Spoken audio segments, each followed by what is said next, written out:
Hello, bookworms. Welcome back to the Bonified Bookworm. I'm your host, Rachel, and if you're here to read along with me and hopefully improve your English. So, I found my handy dandy little timer here, so we'll be on track. I don't have a book update. I don't even have a movie update. I've just been work, gym, work, gym. Sometimes it's like that. I came from the gym and I'm sweaty and gross, but I changed my shirt for you because I figured you don't need to see all the nastiness. Let's see. So we stopped at page 163 at the bottom of, again, Touching the Void by Joe Simpson. I don't know how we could forget, but just in case, that's what we're reading. And Joe is still just struggling, just trying to move along, trying to get back to base camp, trying to get back to somebody, which I don't know what that protocol is. I would think that if someone falls to their death, maybe they don't recover the bodies there, maybe it's like Mount Everest. On Mount Everest they don't recover bodies, and it's just kind of crazy to me, but at the same time it's I understand, because you're having to put all these other people at risk for, at this point, just someone's body. But some people that's very important, some people believe it's just a shell. I'm more the mind frame, it's a shell. But I can say that, it's easy for me to say because I haven't had someone that I care about and love, go hike up a mountain and just be left there. I might feel different if I were in that boat.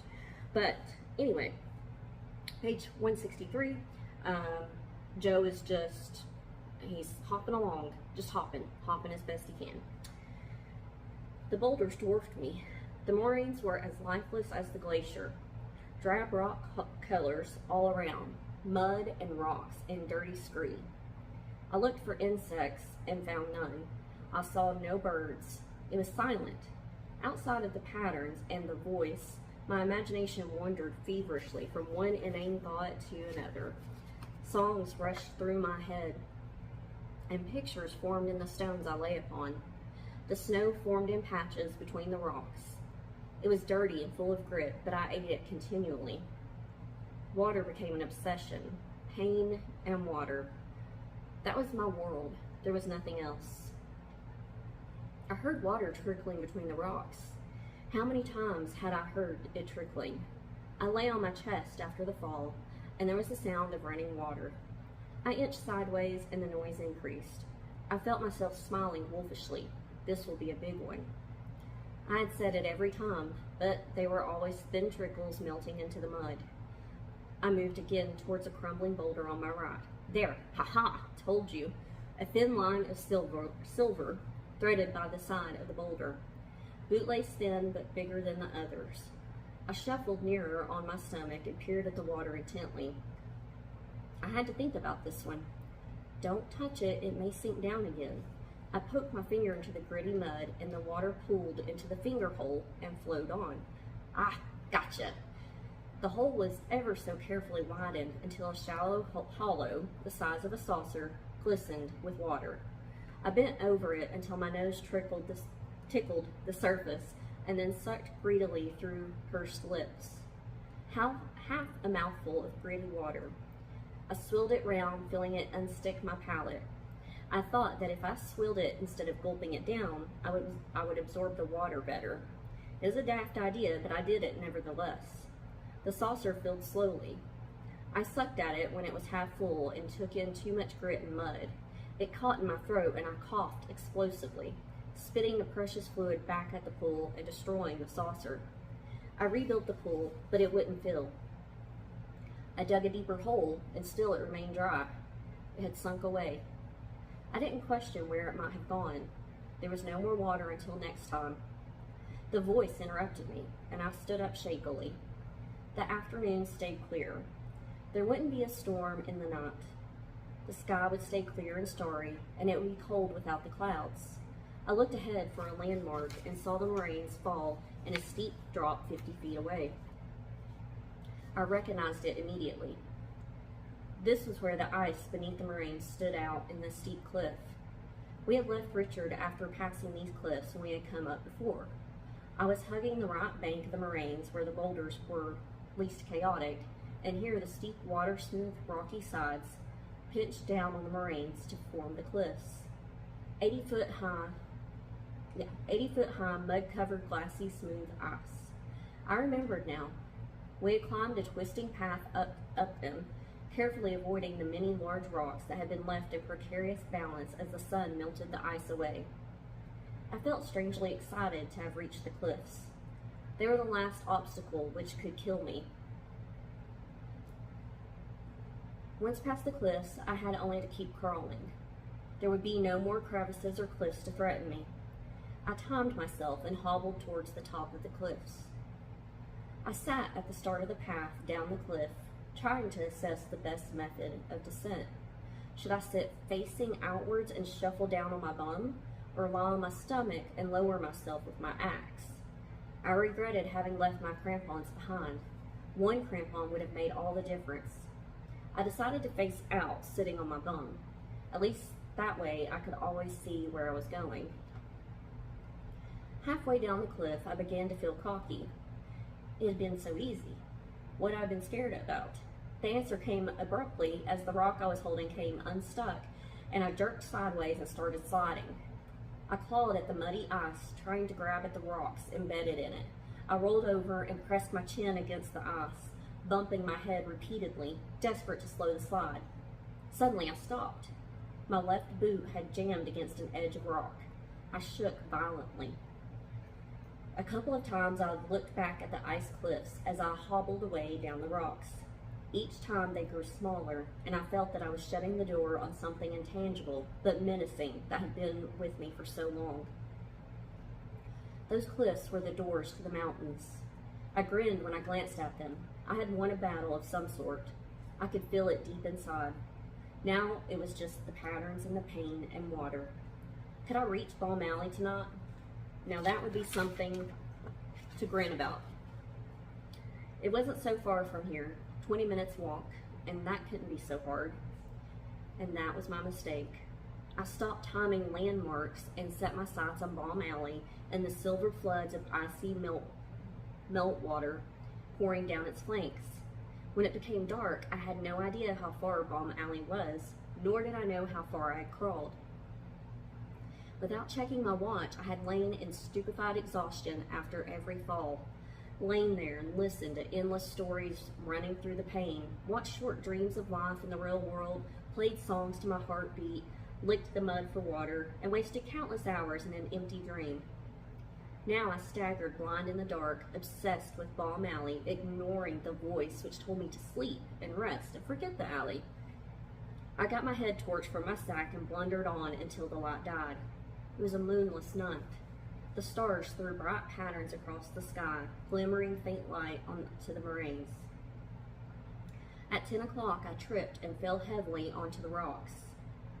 I had fallen on almost every hop since the torch had failed 3 hours earlier, and I knew in the back of my mind that I had made only a few hundred yards in all that time. Now I couldn't stand up. I tried, but somehow I couldn't make enough effort to raise myself. There was an override stopping me. The voice prevailed. I shuffled into my sleeping bag and immediately fell asleep. Chapter 12, Time Running Out. It looks like that we're flipping back to Simon because it's in italics, so I think we're going back to Simon's point of view. I flung my sleeping bag across the tent roof and walked over to the shade at the cooking rock. The deep tiredness I had felt yesterday was gone. Indeed, the only remaining evidence of my ordeal was the sight of my blackened fingertips. Already I was forgetting that they were damaged and was surprised when I couldn't fiddle with the small key to the petrol stove. Richard took it from me and lit the stove. He was quiet as he prepared breakfast. I sensed what was on his mind, but chose not to talk about it. Last night he had broached the subject of returning to Lima. There was nothing to keep us at camp, and he had to renew his visa within the next 5 days. I told him that I still needed to rest and recover. It might have been true last night, but not now. I was fully recovered. My voracious appetite attested to it, and Richard must have noticed the improvement. The bitter feelings, however, hadn't diminished. To leave the place would free me from an unrelenting presence which accused me, and the chaotic bustle of Lima would erase the silence which seemed to bear down on me each time I was alone in camp. In my heart, I knew I should go, but I couldn't make the break. The mountains held me in thrall. Something prevented me from leaving. I wasn't afraid to return and face the music. I had done the right thing. No one could challenge my conviction that I was as much a victim as Joe. It wasn't a crime to have survived, so why not go? I gazed across at the icy sweep of Sarpo. Perhaps tomorrow. Feeling better? Richard interrupted my thoughts. Yes, much better. It's only the fingers now. I trailed off and stared at my fingers, anxious to avoid his eyes. I think we should leave. I had expected him to take his time. His blunt statement shocked me. What? Yes, I suppose you're right. It's just, I'm not ready. Staying isn't going to help, is it? No, probably not. I peered more closely at my hands. Well then, I think we should see about organizing the donkeys. Spinoza is down at the huts. I can go down and sort it out with him. I said nothing. Why did I feel so strongly against moving? There was nothing to gain. To stay was stupid. Why? Look, Richard said softly, he's not coming back. You know it. If there was a chance, you'd have gone back up yesterday, right? So leave it. There's a lot to do. We have to inform the embassy and its folks and go through all the legal hassle and get flights booked and all that. I think we should go. Perhaps you could go on ahead. I can follow later. You go tell the embassy and stuff and get your visa. I'll follow in a few days. Why? Come down with me. It'll be better that way. I didn't answer, and he stood up and went to his tent. He came out with his money belt. I'm going down to see Spinoza. I'll try to persuade him to come with the donkeys sometime today. We can get to, oh, this is a fun word. We can get to Huyayapa if we leave at midday. If he can't manage it, I'll get him to come early tomorrow morning. He turned and set off for the huts at the foot of the alley. As he began to cross the riverbed, I got up and ran after him. Hey, Richard. He turned to face me. You're right, I shouted. Get Spinoza to bring the donkeys tomorrow, not today. We'll go first thing in the morning, okay? Yeah, okay. See you soon.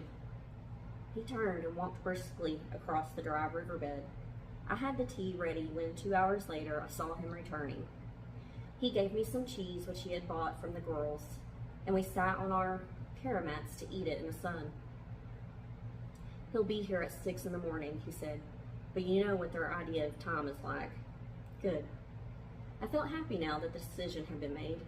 The weight of brooding lifted from me at the prospect of things to do, and there was much to be done. We had a 2-day walk ahead of us.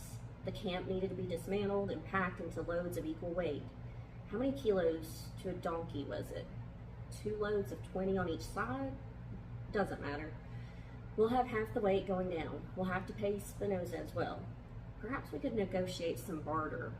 There are lots of things here that he would want. Ropes, pens, penknives. Yeah, we can make some bargain out of them. Then we have to book on the bus at Cajatomba and tell the police we're returning to Lima.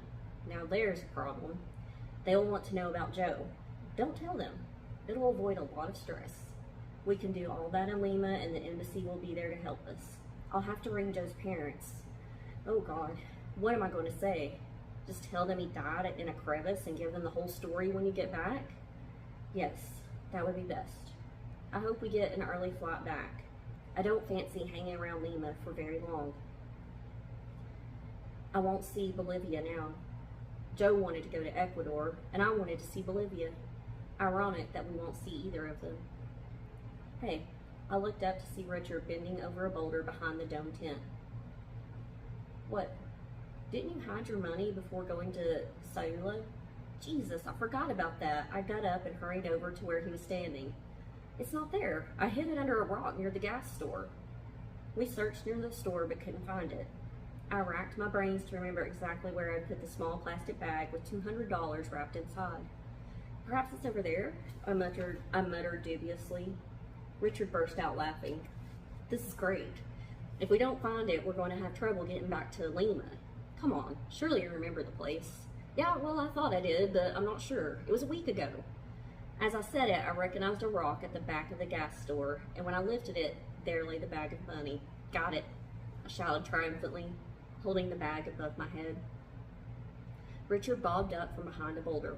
Thank God for that. I was just beginning to think that the kids might have found it. He then started preparing a meal while I counted the bills to see how much I had left. $195. It was enough. I wondered how long we would have to stay in the city sorting things out with the embassy and the police. There was bound to be a lot of bureaucratic time wasting. What about Joe's money? I said abruptly. And Richard stopped stirring in the pan. What money? Well, he hid his stash as well, remember?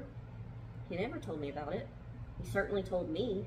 In fact, he was quite adamant about it. He dragged me over to show me exactly where he was hiding it. Go and get it then. I can't. I've forgotten the place. Richard golfed. I'm saying that word wrong. Loudly. I laughed too and wondered at myself. The spontaneous humor of the last hour surprised me, and the way I had said Joe's money without once feeling it had anything to do with him. I had burnt his ghost yesterday. The money was simply money, not his. Ours, if we could only find it. How much did he have? Quite a bit. More than me, anyway. Well, we better find it then. I'm not leaving $200+ to rot under a rock. He stood up and walked over to the gas store and began peering under the surrounding boulders. It was my turn to cackle uproar. He laughed really loud. Uproariously. What the hell are you doing? You haven't a clue where he hid it, and there's thousands of bloody rocks around here. Got any better suggestions? You're the one who forgot the hiding place. We'll do it systematically. Certainly nowhere near the gas store, that's for sure.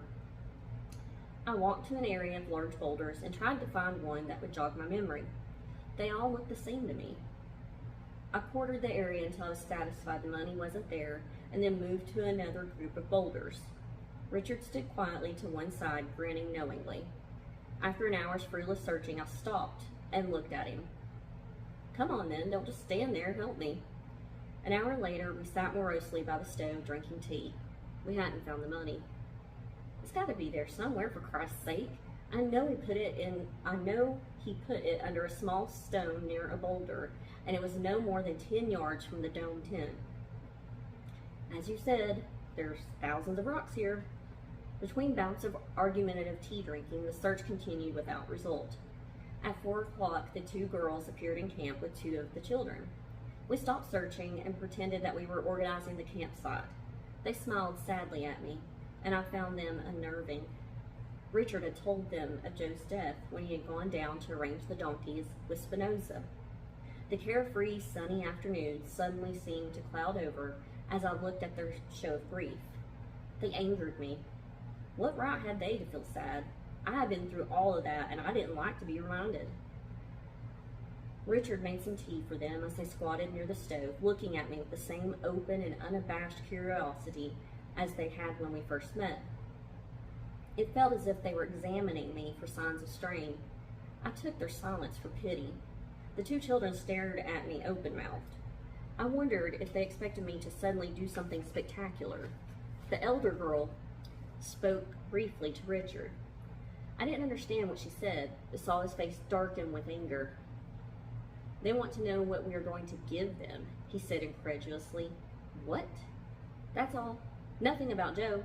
They don't give a toss. The girls were chattering to each other as we spoke, occasionally smiling expectantly at one or the other of us. When Norma reached over and began sorting through the cooking utensils, I exploded. I jumped up, waving my arms. Norma dropped the frying pan and looked at Gloria in alarm. Go away! Go on! Valles, go on! Piss off! They sat stock still in bewilderment. They didn't seem to understand and appeared confused. Come on, Richard. You tell them, and quick, before I hit one of them. I spun around and stormed away from the tents. Minutes later, I saw the girls helping the children onto their mules and riding off down the valley. I was shaking with fury when I returned. As darkness fell, the first heavy spots of rain pattered onto the tents. We retreated to the dome and cooked the evening meal on gas stoves in the entrance. The rain turned to heavy wet snowflakes and we zipped the tent closed. Tomorrow, the donkeys would arrive and we would leave this place. I felt relieved. At about 7 o'clock, an eerie sound wailed out from the cloud-filled valley. What the hell was that? Dogs. Bloody odd sounding dog. You'd be surprised. When you were on the mountain, I heard the weirdest things at night. Used to scare the trips out of me. We finished a game of gin rummy, blew out the candle, and settled down. I thought of the snow falling on the glacier beneath Sayula, and the hollow ache hurt with a vengeance. We're going to stop there, page 172. I believe Simon is having survivor's guilt, obviously. I don't know how you could not. And then I'm very curious, like with the money, like if they're going to find it, because in my mind, I would think they should return that like to Joe's parents if they do find it. I'm curious if that's why they're trying to find it, like to give it back to them, or if they're like gonna split it amongst themselves. That seems kind of greedy to me, unless they need it to get home, but it sounds like they have enough money. So hopefully Joe will remember where his money is and their paths will cross and he'll make it there before the donkeys come, so that he can make it all the way back, because it sounds like he is probably experiencing, you know, some starvation type symptoms. I mean, I can't imagine the amount of energy it takes to try and climb, crawl, hop, do everything you can do with that injury, try to get back. He has no food. I don't even know how long it's been since he's actually had real food, so he's probably really struggling. So yeah, we'll check back in on Tuesday, see how Joe's doing, and see if they find that money. And I still don't have a fun catchphrase. So hope you all have a great day or week, and I'll see you next time.